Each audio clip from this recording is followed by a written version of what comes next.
നിയമസഭയിൽ ചോദ്യോത്തരവേള ബഹിഷ്കരിച്ച് പ്രതിപക്ഷം. സഭയുടെ നടുത്തളത്തിലിറങ്ങി പ്ലക്കാർഡുകൾ ഉയർത്തി പ്രതിഷേധിച്ചു.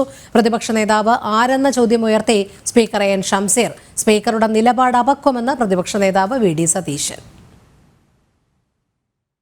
സഭാ നടപടികൾ ആരംഭിച്ചപ്പോൾ തന്നെ പ്രതിപക്ഷ പ്രതിഷേധം സഭയ്ക്കുള്ളിൽ ശക്തമായിരുന്നു.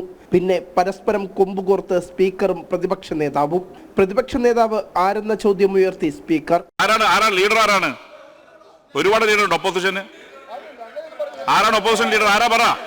പ്രതിപക്ഷ നേതാവ് ആരെന്ന് ചോദിച്ചത് സ്പീക്കറുടെ അപക്വമെന്ന് തിരിച്ചടിച്ച് സതീശൻ. സർക്കാരിന് വേണ്ടി സർക്കാരിന്റെ താല്പര്യങ്ങൾ സംരക്ഷിച്ച് സ്പീക്കറുടെ കസേരയിൽ ഇരുന്നതിന്റെ കുറ്റബോധം കൊണ്ടാണ് അങ്ങ് എന്നോട് ചോദിച്ചത് ആരാണ് പ്രതിപക്ഷ നേതാവ്.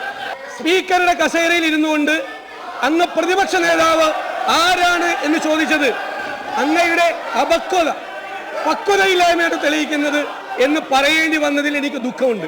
പ്രതിപക്ഷത്തു നിന്നുള്ള 45 നക്ഷത്ര ചിഹ്നമുള്ള ചോദ്യങ്ങൾ നക്ഷത്ര ചിഹ്നമില്ലാത്ത ചോദ്യമാക്കി മാറ്റിയതിലായിരുന്നു പ്രതിപക്ഷ പ്രതിഷേധം.